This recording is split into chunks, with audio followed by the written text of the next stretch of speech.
नमस्कार। कैसे हैं आप सब लोग? होप आप सब लोग अपनी लाइफ में अच्छा कर रहे होंगे और मुझसे एमएस एक्सेल भी सीख रहे होंगे। एमएस एक्सेल सीखने का जो फैसला आपने लिया है ये बहुत ही बेहतरीन फैसला है, क्योंकि एमएस एक्सेल एक बहुत ही पावरफुल टूल है। तो एमएस एक्सेल की ये जो लेक्चर सीरीज चल रही है, इस लेक्चर सीरीज में आज मैं आपको कंडीशनल फॉर्मेटिंग के बारे में बताऊंगा।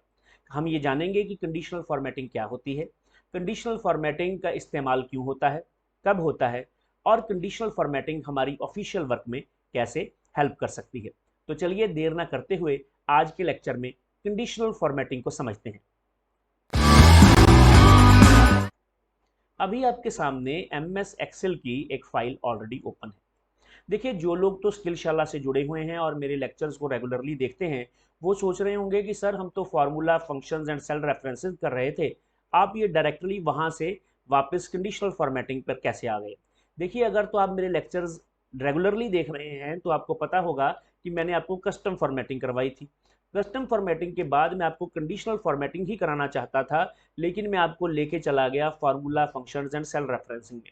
उसका कारण ये है कि कई बार हम कंडीशनल फॉर्मेटिंग अप्लाई करते हैं फार्मूलाज का इस्तेमाल करके, और जब हम फार्मूलाज का इस्तेमाल करके नया खुद का रूल बनाकर कंडीशनल फॉर्मेटिंग अप्लाई करते हैं, तो उस समय हमें सेल रेफरेंसिंग की ज़रूरत पड़ती है। फंक्शन एंड फार्मूलाज की उस समय हमें समझ होनी चाहिए। इसलिए मैं आपको वहां पर लेके गया था, और वापस इसलिए लेके आया हूं कि हमें करनी क्या है, हमें अभी कंडीशनल फॉर्मेटिंग करनी है। तो कंडीशनल फॉर्मेटिंग से अगर मैं कंडीशनल वर्ड को हटा दूं तो बचती है फॉर्मेटिंग, जिसे हम बहुत बढ़िया ढंग से सीख चुके हैं। मैंने आपको डेटा को बोल्ड करना, इटैलिक करना, अंडरलाइन करना, फॉन्ट के साइज को इंक्रीज करना, डिक्रीज करना, बॉर्डर लगाने, बॉर्डर हटाने, बॉर्डर के टाइप को चेंज करना, लेंथ की उसकी जो विड्थ होती है लाइन की उसको चेंज करना, अलाइनमेंट करना, मर्ज करना, सेंटर करना, सब कुछ सिखा चुका हूँ। ठीक है। तो इसका मतलब यह है कि हमने फॉर्मेटिंग की है, और विदाउट एनी कंडीशन की है। फॉर्मेटिंग किसी कंडीशन पर डिपेंड नहीं करती थी। जैसे यहाँ पर ये जो कलर किया है मैंने, बैकग्राउंड कलर इसका, तो ये किसी कंडीशन के बेस पे नहीं हुआ है। तो फिर कंडीशनल फॉर्मेटिंग क्या होती है? कंडीशनल फॉर्मेटिंग का मतलब है कि जब आप फॉर्मेटिंग अप्लाई करेंगे ना, तो वो फॉर्मेटिंग डिपेंड करती है सेल के कंटेंट्स के ऊपर। अब आप कहेंगे कि ये कैसे हो सकता है? ये आपको तभी पता चलेगा जब मैं आपको करके दिखाऊंगा। तो बहुत इंपॉर्टेंट टॉपिक है ये। न्यूमेरिक डाटा को विजुलाइज करने के लिए कंडीशनल फॉर्मेटिंग का बहुत ज़्यादा इस्तेमाल होता है। कई बार तो कंडीशनल फॉर्मेटिंग जो हमारे चार्ट्स एंड ग्राफ्स हैं उनके ऑल्टरनेट के तौर पर भी यूज़ की जाती है। तो इसको बिल्कुल भी मत स्किप कीजिएगा। आसान भी है, इजी भी है, लेकिन हाँ थोड़ा सा लेंथी टॉपिक ज़रूर है। 3-4 लेक्चर लगाऊंगा इस पर, लेकिन उसके बाद आपको एम एस एक्सेल जो है बहुत बेहतरीन ढंग से आ जाएगा। ऑफिशियल वर्क में कंडीशनल फॉर्मेटिंग आपकी बहुत हेल्प करेगी। तो चलिए स्टार्ट करते हैं। सबसे पहले कंडीशनल फॉर्मेटिंग की ऑप्शन मिलती कहाँ पर है? यहाँ पर क्लिक करें तो ये देखिए, highlight cell rules, top and bottom rules, data bars, colour scales, icon sets, ये देखिए new rule, clear rules, manage rules. इन पर हम एक एक करके बात करेंगे, लेकिन आज मैं आपको सिर्फ हाईलाइटिंग सेल रूल्स के बारे में ही बताऊंगा। नाम से ही पता चल रहा है कि सेल्स को हाईलाइट करना है, लेकिन कैसे हाईलाइट करना है? कंटेंट्स के हिसाब से। तो चलिए देखते हैं कैसे ये अपनी वैल्यू के हिसाब से हाईलाइट होते हैं। सबसे पहले मैं इन सबको सिलेक्ट कर लेता हूँ। सिलेक्ट करने के बाद देखिए ये ना डेटा है, serial number, roll number, name है, स्टूडेंट्स के मार्क्स हैं, उनके टोटल मार्क्स हैं, परसेंटेज है, और ये रिमार्क्स है कि वो पास है, फेल है, फर्स्ट डिवीजन है, सेकंड डिवीजन है, थर्ड डिवीजन है, क्या है। तो मैंने इनके मार्क्स अलग अलग सब्जेक्ट के जो थे उनको सिलेक्ट कर लिया है। सिलेक्ट करने के बाद मैं यहाँ पर क्लिक करता हूँ और हाईलाइट सेल रूल्स पर क्लिक करता हूँ। फिर मैं यहाँ पर ग्रेटर देन पर क्लिक कर देता हूँ।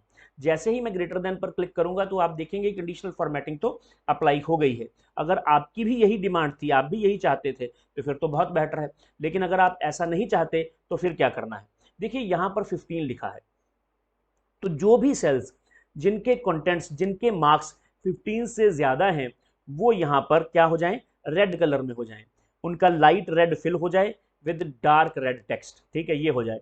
अगर आप भी ऐसा चाहते हैं तो फिर तो बहुत अच्छा है। अगर आप इसको चेंज करना चाहते हैं, जैसे मैं ये चाहता हूं कि वो स्टूडेंट्स को मैं हाईलाइट करना चाहता हूं जिनके मार्क्स 10 से 12 से ज्यादा है, तो मैंने उनको यहाँ से 12 लिख दिया।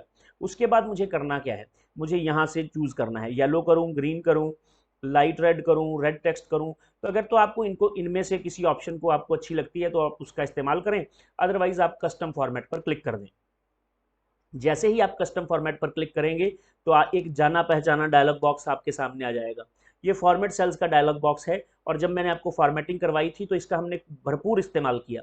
तो चलिए नंबर पे के ऊपर क्लिक करता हूँ, तो ये नंबर फॉर्मेटिंग है। बहुत बेहतरीन ढंग से, बहुत डिटेल में हमने नंबर फॉर्मेटिंग को सीखा है। नहीं सीखा तो दोबारा जाके पहले उसको सीखिए, ठीक है। तो यहाँ से आप कोई नंबर फॉर्मेटिंग भी डाटा के ऊपर अप्लाई कर सकते हैं, क्योंकि आपने न्यूमेरिक डेटा को यहाँ पर सिलेक्ट किया हुआ है। फॉन्ट पर आते हैं, तो फॉन्ट को अगर चेंज करना है तो वो भी कर सकते हैं। बोल्ड करना है, इटैलिक करना है, अंडरलाइन करना है। किनका बोल्ड, इटैलिक और अंडरलाइन होगा? किनका होगा? उनका होगा जिनके मार्क्स 12 से ज़्यादा हैं, दूसरों का नहीं होगा। तो बॉर्डर अगर लगाना चाहते हैं उनके आसपास तो यहाँ से लगा सकते हैं। लेकिन मुझे क्या करना है, मुझे बैकग्राउंड कलर को चेंज करना है, तो मैं फिल पे आऊँगा। ये पैटर्न कलर्स हैं, पैटर्न स्टाइल्स हैं, फिल इफेक्ट्स है, मोर कलर्स हैं, इन सब के बारे में हम जानते हैं। तो चलिए मैं ग्रीन पर क्लिक कर देता हूँ। मुझे उनको ग्रीन करना है, पास है ना ये स्टूडेंट्स, तो इनको ग्रीन कर देता हूँ। मैं मान के चल रहा हूँ कि 30 में से 12 वाला पास है। तो ओके पे क्लिक करें तो ये देखिए ये ग्रीन हो गए, ठीक है जी। तो जितने भी 12 से ऊपर वाले थे वो सारे के सारे ग्रीन हो गए। चलिए और क्या करना चाहते हैं, मैं ये करना चाहता हूँ कि जिनके 12 से कम थे वो रेड हो जाए। तो चलिए उसके लिए मुझे क्या करना है, मैं सारे को सिलेक्ट कर लेता हूँ, कंडीशनल फॉर्मेटिंग पर क्लिक करता हूँ, यहाँ पर लेस देन पर क्लिक कर देता हूँ। जैसे ही लेस देन पर क्लिक करूंगा, यहाँ पर 12 को सिलेक्ट कर लूंगा। सिलेक्ट करने के बाद ये वाली डिफॉल्ट फॉर्मेटिंग तो ये लगा ही देगा, लेकिन मुझे ये नहीं चाहिए। मैं कस्टम फॉर्मेट में जाऊंगा और इसको रेड कर दूंगा। ओके पे क्लिक करूंगा तो ये रेड हो गए। तो उन बेचारों का क्या कसूर है जो टोटल पूरे मार्जिन पे पास हुए हैं? उन्होंने भी तो कुछ अचीव किया है भैया, फेल होने से बच गए वो। तो आप क्या करें, आप इस सारे को सिलेक्ट कर लें। इस सारे को सिलेक्ट करने के बाद आप क्या करें, कंडीशनल फॉर्मेटिंग में आएँ। कंडीशनल फॉर्मेटिंग में हाईलाइट सेल रूल्स पर आएँ, और यहाँ पर ये इक्वल टू की ऑप्शन होती है, यहाँ पर क्लिक कर दें। यहाँ पर आप 12 लिख दें।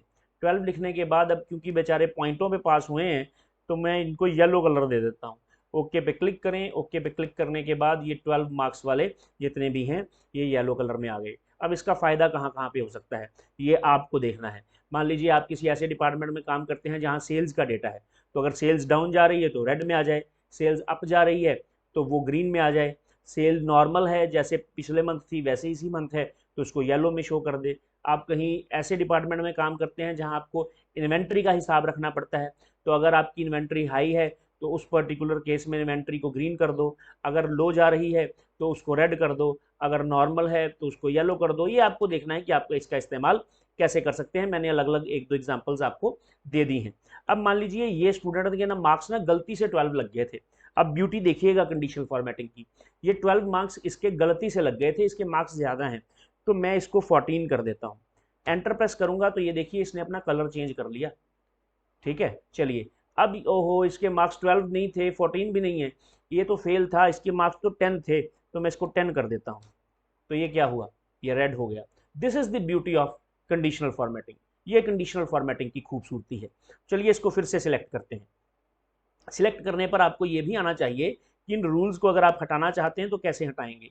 यहाँ पर आएँ और यहाँ पर जो ऑप्शन आएगी नीचे, यहाँ पर आएगी clear rules, clear rules from selected text और clear rules from entire sheet. तो आप किसी पर भी क्लिक कर सकते हैं, जैसे ही क्लिक करेंगे रूल्स आपके क्लियर हो जाएंगे। चलिए यहाँ पर वापस आते हैं, हाईलाइट सेल रूल्स पर क्लिक करते हैं और यहाँ पर एक बिटवीन की ऑप्शन मैंने छोड़ दी थी, यहाँ पर क्लिक करते हैं।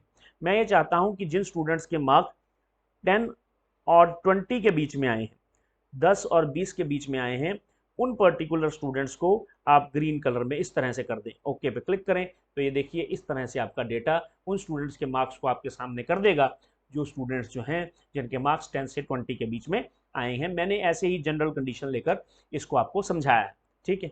अब आपको इसको क्लियर रूल्स करना है तो आप इसको सिलेक्ट कर लो। सिलेक्ट करने के बाद कंडीशनल फॉर्मेटिंग में क्लिक करके यहाँ क्लियर रूल्स पे क्लिक करके क्लियर फ्रॉम सिलेक्टेड सेल्स के ऊपर कर दोगे तो आपकी सिलेक्टेड सेल्स के ऊपर से फॉर्मेटिंग जो है वो क्लियर हो जाएगी। चलिए आगे देखते हैं, यहाँ क्लिक करते हैं। यहाँ आगे क्या है, इक्वल टू के बाद है टेक्स्ट दैट कंटेन्स। तो मैं फिर कुछ ऐसा डाटा सिलेक्ट कर लेता हूँ जिसके अंदर टेक्स्ट वैल्यूज़ हों, तो मैं इसको सिलेक्ट कर लेता हूँ। इसको सिलेक्ट करने के बाद मैं यहाँ पर कंडीशनल फॉर्मेटिंग पे क्लिक करता हूँ और यहाँ पर आता हूँ और यहाँ पर है टेक्स्ट दैट कंटेन्स। तो ये मैं यहाँ पर टेक्स्ट दैट कंटेन्स पर क्लिक कर देता हूँ। ये देखिए खुद ही इसने फर्स्ट डिवीजन को सिलेक्ट कर लिया और खुद ही उसको कलर दे दिया, मैंने चाहे कुछ और करना हो।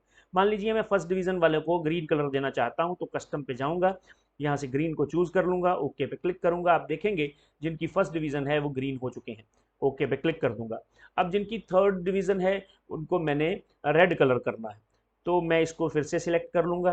फिर से सिलेक्ट करने के बाद अब मैं क्या करूंगा, फिर से सिलेक्ट करने के बाद कंडीशनल फॉर्मेटिंग पर क्लिक करूंगा, यहाँ पे आऊंगा, यहाँ पे आने के बाद टेक्स्ट दैट कंटेन्स पर क्लिक करूंगा। टेक्स्ट दैट कंटेन्स पर क्लिक करने के बाद मैं क्या करूंगा, मैं यहाँ पर फर्स्ट डिवीजन की बजाय मैं लिखूंगा सेकंड DIV, यानी सेकंड डिवीजन। अब जहां जहां भी सेकंड डिवीजन लिखा है उसको मैं येलो कलर कर देता हूं, मान लीजिए ये वाला कलर, ये कलर कर देता हूं। ओके पे क्लिक करूंगा तो आप देखेंगे जिनकी भी सेकंड डिवीजन है उसके साथ ये कलर आ चुका है। ठीक है, अब फेल वालों या थर्ड डिवीजन वालों को देख लेते हैं। यहाँ पे क्लिक कर, इसको सिलेक्ट कर लो। सिलेक्ट करने के बाद कंडीशनल पे आओ, यहाँ पर आओ और यहाँ से टेक्स्ट दैट कंटेन्स, मैं फेल वालों को कर देता हूँ। चलो ये फेल कर दिया। फेल लिखने के बाद यहाँ पर आएँ और यहाँ पे कस्टम बॉर्डर में आकर उनको हम रेड कर देते हैं। ओके पे क्लिक करें तो आप देखेंगे कि जो फेल हैं वो रेड में आ चुके हैं। अगर मान लीजिए मैं इसको यहाँ से फर्स्ट डिवीज़न कर देता हूँ, यहाँ पर मैं लिखता हूँ फर्स्ट और साथ में लिखता हूँ डिवीज़न, तो ये जो रेड था वो ग्रीन हो जाएगा। तो इस तरह से कंडीशनल फॉर्मेटिंग जो है वो काम करती है। इसको आप सिलेक्ट कर लें, वैसे तो अंडू से भी हटा सकते हैं, लेकिन अच्छी प्रैक्टिस यही है कि आप यहाँ से आके क्लियर रूल्स लेकर यहाँ से क्लियर रूल्स कर दें। चलिए आगे देखते हैं, आगे कौन सी ऑप्शन इसके अंदर हमें मिलती है। इसके अंदर जो ऑप्शन मिल रही है आगे वो डेट अक्रंग की है, उससे उसके बाद है डुप्लीकेट वैल्यूज़ की। हम डुप्लीकेट वैल्यूज़ की पहले कर लेते हैं। मान लीजिए ये लिस्ट आप बना रहे थे और गलती से किन्हीं दो स्टूडेंट्स के रोल नंबर आपने सेम लिख दिए, इसका और इसका रोल नंबर जो है वो आपने सेम लिख दिया। तो दो रोल नंबर्स आपने सेम लिख दिए, तो मुझे ये देखना है कि कहीं किसी स्टूडेंट का रोल नंबर मैंने गलत तो नहीं लिख दिया, कहीं सेम रोल नंबर तो नहीं लिख दिया, क्योंकि रोल नंबर एक यूनिक वैल्यू होती है। ठीक है, तो मैं क्या करूंगा, मैं यहाँ पर क्लिक करूंगा और यहाँ पर क्लिक करने पर डुप्लीकेट वैल्यूज़ पर क्लिक करूंगा। तो अगर तो आपको यही चाहिए, आपने सिर्फ ढूंढना ही था, तो फिर इसको क्या हाईलाइट करना है, फिर तो ओके पे क्लिक करें। ये देखिए हाईलाइट जो इसने किया था वही आपके सामने है, ये 198 है और ये भी 198 रोल नंबर है। इसने डुप्लीकेट वैल्यूज़ को पकड़ लिया। कई बार ऐसा होता है कि डुप्लीकेट वैल्यूज ज़्यादा होती हैं, बीच में एक दो वैल्यूज यूनिक होती हैं और हमें यूनिक वैल्यू को ही पकड़ना है। तो उस पर्टिकुलर केस में क्या करेंगे, इसको सिलेक्ट कर लो। सिलेक्ट करने के बाद यहाँ कंडीशनल फॉर्मेटिंग पे क्लिक करो, यहाँ पर आओ, डुप्लीकेट वैल्यूज़ पर क्लिक करो। अब आप कहेंगे कि आप तो फिर से डुप्लीकेट पे आ गए। नहीं भैया, यहाँ पे क्लिक करो, यहाँ पर आपको यूनिक मिल जाएगी। ओके पे क्लिक करो, ये देखो सारी की सारी वैल्यूज़ जो हैं वो यहाँ पर यूनिक हैं। लेकिन भैया इसने इसको और इसको भी उठा लिया। ये जो है काम इसने क्यों किया, बताता हूँ क्यों किया। इसने नहीं किया, ये हमने गलती की है। हमने क्या किया, हमने डुप्लीकेट वैल्यूज़ को भी उसी में कलर कर दिया जिसमें हमने यूनिक को किया था। तो एक बार फिर से करते हैं, यहाँ पर क्लिक करें, यहाँ पर क्लिक करें, क्लिक करने के बाद डुप्लीकेट वैल्यूज़ पर क्लिक करें। यहाँ पर यूनिक जब करोगे तो भैया ये तो ऐसे ही दिखाई देगा ना, क्योंकि डुप्लीकेट में इसी में ही थी। तो मैं उसको क्या करता हूँ, मैं येलो कर लेता हूँ उनको। ओके पे क्लिक करो। अब देखिए अब ये दो अलग आपको दिख रही हैं, क्यों, क्योंकि ये डुप्लीकेट है, बाकी की सारी यूनिक है। ठीक है, चलिए यहाँ पर क्लिक करते हैं, इसको सिलेक्ट कर लेते हैं। सिलेक्ट करने पर यहाँ पर आकर क्लियर रूल्स पर क्लिक कर देते हैं और क्लियर रूल्स करके इसको यहाँ से कर देते हैं, हटा देते हैं। अब हम यहाँ पर इस पेज पर आते हैं।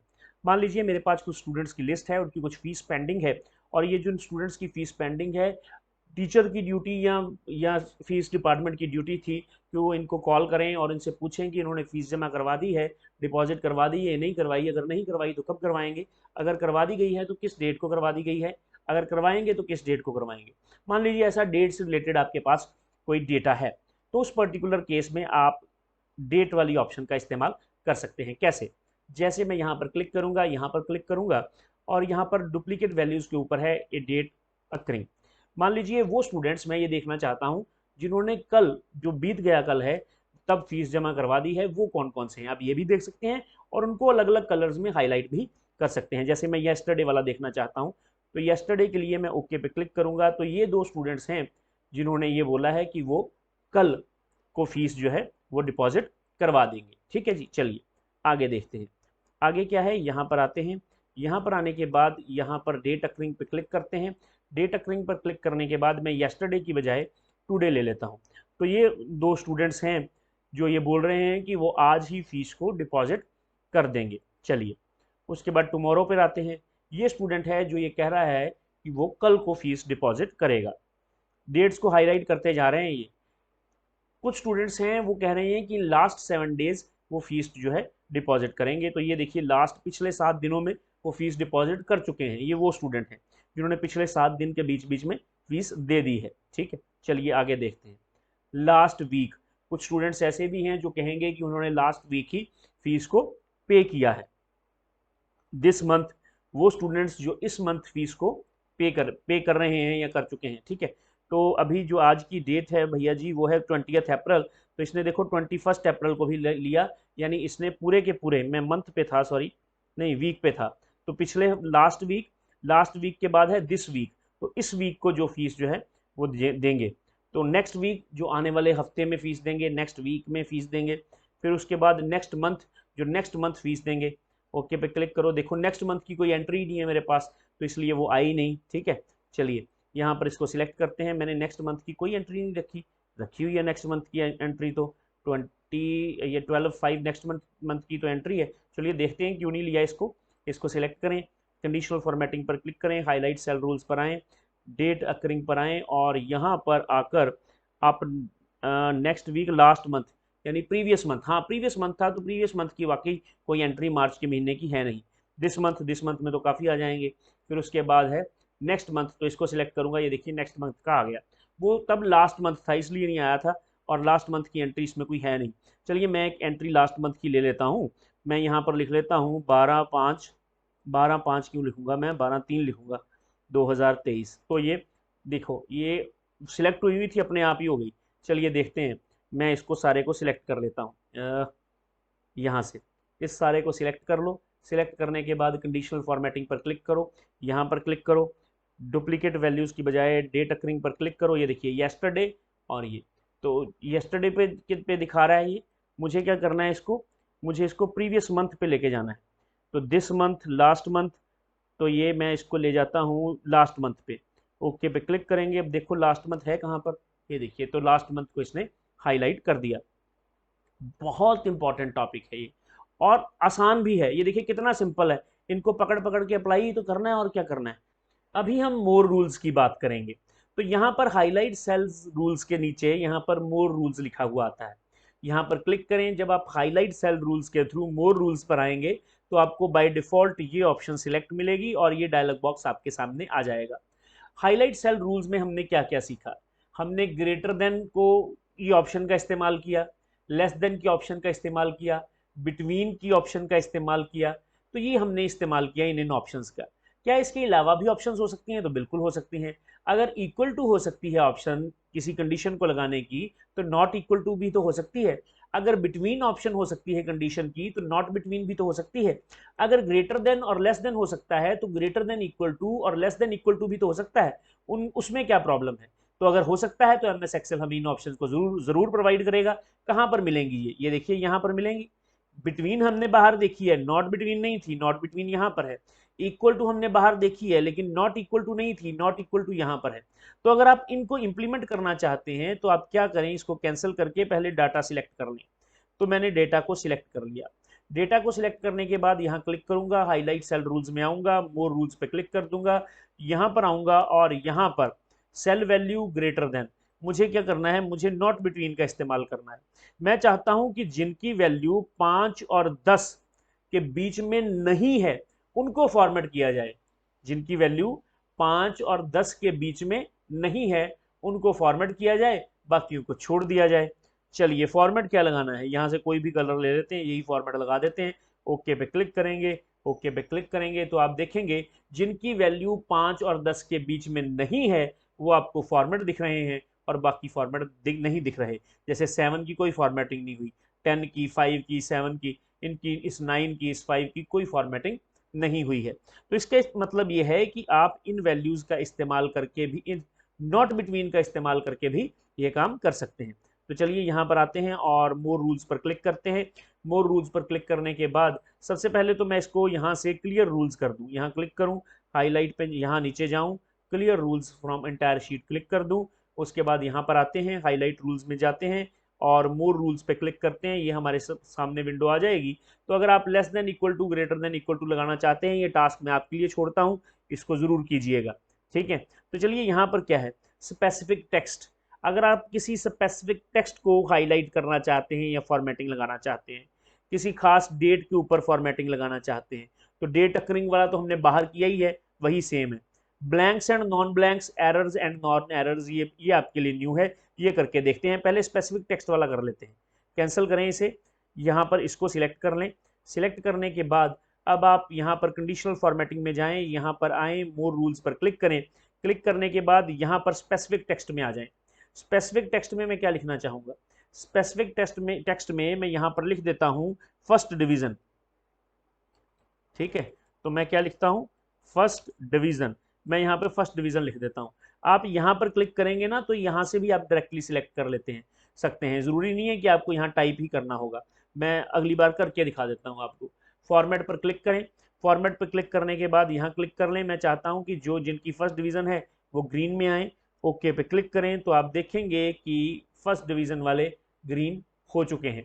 तो आप इस तरह से भी किसी स्पेसिफिक टेक्स्ट को कर सकते हैं, हालांकि हमने बाहर किया भी था, मैंने एक बार फिर करके दिखा दिया आपको। यहाँ पर क्लिक करें, मोर रूल्स पर क्लिक करें। मोर रूल्स पर क्लिक करने के बजाय बाद आप यहाँ पर ब्लैंक्स में आए, लेकिन हमारे पास तो कोई ब्लैंक वैल्यू नहीं है, तो यहाँ पर कुछ ब्लैंक वैल्यूज़ मैं क्रिएट कर लेता हूँ। ये देखिए मैंने कुछ ब्लैंक्स वैल्यूज़ यहाँ पर क्रिएट कर ली। क्रिएट करने के बाद अब मैं यहाँ पर इस सारे को सिलेक्ट कर लेता हूँ। सिलेक्ट करने के बाद यहाँ कंडीशनल फॉर्मेटिंग में आता हूँ, यहाँ पर क्लिक करता हूँ, मोर रूल्स में आता हूँ और यहाँ पर मैं ब्लैंक्स को सिलेक्ट कर लेता हूँ। ब्लैंक्स को सिलेक्ट करें और उन ब्लैंक्स की फॉर्मेटिंग जो है वो कुछ इस तरह से कर दें। ओके पे क्लिक करें, यहाँ फिर से ओके पे क्लिक करें। जो ब्लैंक सेल थे वो आपके सामने हाईलाइट हो गए हैं। कई बार गलती से आपके पास कुछ ब्लैंक सेल्स छूट जाते हैं, अगर आप उनको ढूंढना चाहते हैं कि वो कहाँ पर पड़े हैं, वैसे तो इसके लिए और मेथड्स भी हैं, लेकिन कंडीशनल फॉर्मेटिंग भी अच्छा मेथड है ब्लैंक सेल को फाइंड करने के लिए। कर तो लिया उसने फाइंड, आपने क्या किया, ब्लैंक सेल फाइंड किया, उसको साथ ही साथ उसकी फाइंड भी किया और उसकी फॉर्मेटिंग भी कर दी। चलिए आगे देखते हैं। अब उसके बाद मैं इसको ये जो मैंने फॉर्मेटिंग की है इसको मैं हटा देता हूँ। हटाने के बाद मैं यहाँ पर नेक्स्ट ऑप्शन देखते हैं कौन सी है, यहाँ क्लिक करते हैं। क्लिक करने के बाद मोर रूल्स पर क्लिक करते हैं, नेक्स्ट देखते हैं, यहाँ पर है blanks and no blanks. No blanks करेंगे तो सभी को सिलेक्ट कर लेगा, मैंने अब कोई ब्लैंक छोड़ा ही नहीं है, अगर छोड़ा होगा तो वो सिलेक्ट हो जाएगा। नो ब्लैंक्स का मतलब है कि आपको उन्हीं को हाईलाइट करना है जो ब्लैंक नहीं है। ठीक है, चलिए एरर्स एंड नो एरर्स, अभी तो इसमें कोई एरर मुझे दिखाई दे नहीं रहा। हाँ, मैं एरर क्रिएट ज़रूर कर सकता हूँ, यहाँ पे 20 लिख लो भैया, मैं कोई एम्प्टी सेल नहीं चाहता। ठीक है, तो मुझे एरर फाइंड आउट करना है, तो एरर फाइंड आउट करने, एरर को हाईलाइट करना है, लेकिन एरर को हाईलाइट करने के लिए कोई एरर होना भी तो चाहिए। यहाँ पर हम आते हैं और यहाँ पर मैं इसको 0 से डिवाइड कर देता हूँ और एंटर प्रेस करता हूँ, तो ये देखिए यहाँ पर ये एरर आ चुका है।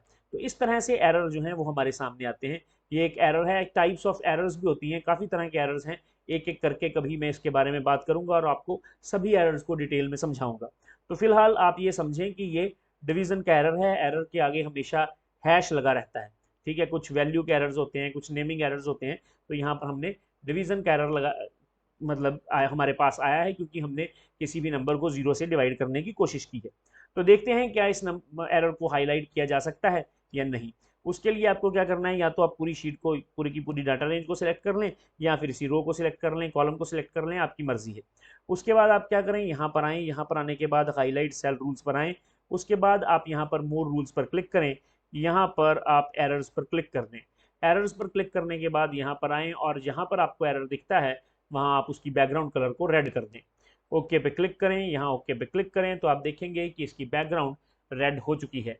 अगर आपने बॉस को अपनी फाइल भेजनी है तो आप एरर्स को रेड करके भेज सकते हैं। मान लीजिए आप जूनियर हैं, आपने किसी सीनियर को भेजनी है, जो गलतियां हैं आप चाहते हैं कि वो ठीक करके वापस आपको भेजे, तो आपने गलतियों को हाईलाइट करके उसके पास वापस भेज देना है ताकि वो ठीक करके दोबारा आपको रीसेंड कर दे। तो आपने गलतियों को एक एक करके हाईलाइट करने बैठते तो बड़ा डिफिकल्ट था। मुझे पता है कि इसके अंदर एरर्स हैं, तो मैं उन एरर्स को कंडीशनल फॉर्मेटिंग के थ्रू हाईलाइट कर दूंगा और जब ये दूसरे पर्सन के पास जाएंगे तो वो इनको आसानी से ढूंढ लेगा और इनको करेक्ट कर देगा, करेक्शंस कर देगा। ठीक है, तो अभी हम यहाँ पर आकर फिर से कंडीशनल फॉर्मेटिंग पर क्लिक करके, यहाँ क्लिक करके मोर रूल्स पर क्लिक करते हैं। तो इसके अलावा हमारे पास नो एरर्स है। नो एरर्स अगर करोगे तो एरर नहीं है तो फिर वो सभी को हाईलाइट कर देगा, अदरवाइज इसको छोड़ देगा एरर वाले को और बाकी सबको कर देगा। ठीक है, तो इसके अंदर तो जानने के लिए अभी और कुछ नहीं है। हाँ, ये ज़रूर है कि फार्मूला की हेल्प से भी आप ये सब कर सकते हैं, लेकिन वो अभी मैं आपको करवा नहीं रहा हूँ। जब सारा कंप्लीट कर दूंगा तो एंड में मैं आपको फार्मूला के थ्रू भी ये कंडीशनल फॉर्मेटिंग लगानी सिखाऊंगा। ठीक है जी। तो मुझे यकीन है कि आपको ये लेक्चर अच्छा लगा होगा। अगर ये लेक्चर आपको अच्छा लगा है तो इसको लाइक करें, कमेंट करें, चैनल को सब्सक्राइब करें, बेल आइकन के बटन को प्रेस करें और स्किलशाला से ज़रूर जुड़े रहें और हर एक पर्टिकुलर लेक्चर को बहुत ध्यान से सुने। आज के लिए इतना ही, नेक्स्ट लेक्चर में मिलेंगे। Thank you very much.